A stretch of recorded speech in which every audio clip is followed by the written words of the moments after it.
దివాకరం, కరుణామయుడు దివాకరం, దయామయుడు దివాకరం, క్యాషియర్ దివాకరం, కలియుగ పురుషుడు దివాకరం, కలియుగ మహాపురుషుడు దివాకరం, క్యాషియర్ దివాకరం, దయామయుడు దివాకరం, కరుణామయుడు దివాకరం, దయామయుడు దివాకరం.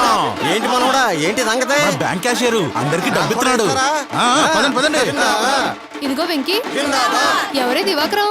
మన బ్యాంక్ క్యాషియర్ అందరికి డబ్బు మరి ఇస్తున్నాడు. మాకు ఇస్తారా? పదండి పదండి. డబ్బులు తీసుకుందాం. కరుణామయుడు దివాకరం.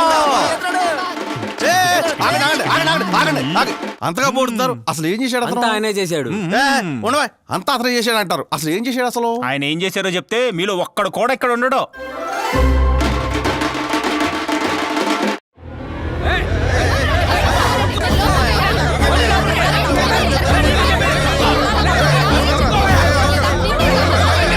ఆగండి ఆగండి, ఎందుకు అలా చొచ్చుకొని వస్తున్నారు? ఈ రోజు బ్యాంకులో రుణమాఫీలే లేవే. రుణమాఫీ కాదండి, ఫ్రీగా డబ్బులు ఇస్తున్నారనే వచ్చాం. ఎరా డబ్బులు ఫ్రీగా ఇవ్వడం ఏంటి? ఎవరిచ్చారు? అదేనండి మీ క్యాషియర్ దివాకరం. ఏయ్, నువ్వు వెళ్ళి దివాకరాన్ని పిలు. Okay sir. దివాకరం గారు, మేనేజర్ గారు పిలుస్తున్నారు మిమ్మల్ని. సార్, ఏంటయ్యా దివాకరం, మన బ్యాంకు డబ్బులు ఫ్రీగా పంచుతానన్నావా? నేనెందుకు పంచుతాను సార్? నాకేం అవసరం? ఆ వెంకీగాడికి ఇచ్చి మాకే ఒకటాకేంటి? వెంకీగాడ్ అంటే ఇందాక వచ్చి 10 లక్షలు డ్రా చేసి తీసుకెళ్ళాడు, అతనేనా? అతనే. ఆ, నమస్తే దివాకరం గారు. సార్, ఈ చెక్ కొంచెం. మీ ఫోటో ఒకటి తీసుకొచ్చా సార్. నా ఫోటో ఎందుకు? మీలాంటి వాళ్ళ ఫోటో గుళ్ళో ఎలాగూ పెట్టలేను కదా సార్, కనీసం ఫోన్లో అయినా పెట్టుకుందామని సార్. కొంచెం బ్యాక్ సార్. అది అతని డబ్బు, అతను తీసుకెళ్ళాడు. నేనివ్వడం ఏమిటి? మాట మార్చుకో. ఒకడికి ఇచ్చి మిగతా మీరు నొక్కేద్దాం అనుకుంటున్నారా? అబ్బా, వాడెవడో మిమ్మల్ని పిచ్చోళ్ళని చేసి ఇక్కడికి పంపాడు. వెళ్ళి వాడిని అడగండి. పదండి, వాడి సంగతి చూద్దాం. పదండి పదండి.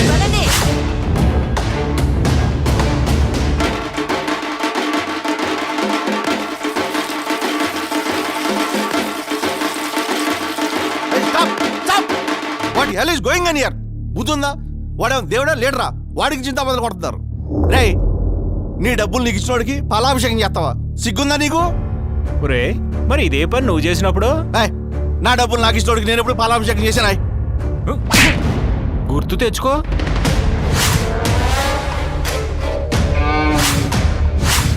వైఎస్ఆర్ ఆటో నేస్తామని ఆటో డ్రైవర్ల అకౌంట్లో 10,000 వేసాడన్నారు కదా, అవేమైనా సాక్షి మీడియా అమ్మేసి ఇచ్చిన డబ్బులరా? కాదండి. మరి పాలాభిషేకం చేసావు ఆ అమ్మ ఒడని అమ్మ లెక్కల అకౌంట్లో 13,000 వేసాడన్నారు కదా, అవేమైనా భారతీయ సిమెంట్ అమ్మేసి ఇచ్చిన డబ్బులరా? అసలు కాదండి. మరి పాలాభిషేకం చేసావు రైతు భరోసాని రైతుల అకౌంట్లో 7,000 వేసాడన్నారు కదా, అవేమైనా లోటస్ పాండ్ ప్యాలెస్ అమ్మేసి ఇచ్చిన డబ్బులరా? పాలాభిషేకం చేశానా? సార్, ఒరే, భారతీయ సిమెంట్ బస్తా ధర ఎంతరా? 400 అండి. అది ఎవరికైనా ఫ్రీగా ఇచ్చాడా? ఇవ్వలేదండి. మరి సాక్షి పేపర్ రేట్ ఎంతరా? 6 రూపాయలండి. అది ఎవరికైనా ఫ్రీగా ఇచ్చాడా? ఇవ్వలేదండి.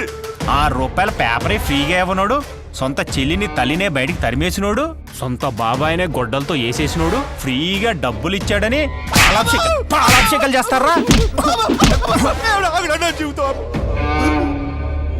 నందమూరి కుటుంబం చనిపోయిన బసవతారకమ్మ పేరు మీద క్యాన్సర్ హాస్పిటల్ కట్టించారు. ఎందుకు? పేదలకు వైద్యం అందించడానికి. నారా భువనేశ్వరి చనిపోయిన తన తండ్రి పేరుతో ఎన్టీఆర్ ట్రస్ట్ పెట్టింది. ఎందుకు? ప్రజలకు సేవ చేయటం కోసం. మరి వైఎస్ జగన్మోహన్ రెడ్డి చనిపోయిన తండ్రి పేరుతో ఏం పెట్టాడు? పార్టీ పెట్టాడు. ఎందుకు? జనాల్ని దోచుకోవడానికి. అభివృద్ధి చేయటం రాదు, రాజధాని కట్టలేడు, పోలవరం పూర్తి చేయలేడు, ప్రత్యేక హోదా తీసుకురాలేడు, కనీసం చూసి చదవటం కూడా చేత కాదు. అలాంటి వాడికి ఓటెలా వేస్తారా? ఫ్రీగా డబ్బులు ఇస్తా ఉన్నారని. రే సీను, నువ్వు రోజు మందు అవుతావే, ఆ మందు క్వార్టర్ రేటు గతంలో ఎంత ఉండేదిరా? 80 రూపాయలండి. మరి అదే మందు ఇప్పుడు ఎంతరా? 200 అండి. ఎంత పెరిగింది? 120 రూపాయలండి. అంటే నెలకి ఎంత పెరిగినట్టు? 3,600 అండి. మరి ఏడాదికి ఎంత పెరిగినట్టు? 43,200 అండి. మరి 5 ఏళ్లలో ఎంత పెరిగినట్టు? 2,16,000 అండి. అయ్య బాబోయ్. చూసారా, ఈ విధంగా పెట్రోల్, డీజిల్, ఇసుక ధరలు, బస్ ఛార్జీలు, ఇంటి పన్ను, ఆస్తి పన్ను, చెత్త పన్ను, రోడ్ ట్యాక్స్, ఫైబర్ నెట్ ఛార్జీలు, ఆ ఛార్జీలు, ఈ ఛార్జీలు అని ఇలా పెంచినవన్నీ లెక్కేసుకుంటే ఈ 5 ఏళ్లలో ఒక్కో కుటుంబం నుంచి దోచుకున్నది అక్షరాల 10 లక్షల రూపాయలు. కానీ కుటుంబానికి నవరంధ్రాలు అనే పేరుతో ఈ 5 ఏళ్లలో మనకిచ్చింది 1 లక్ష రూపాయలు.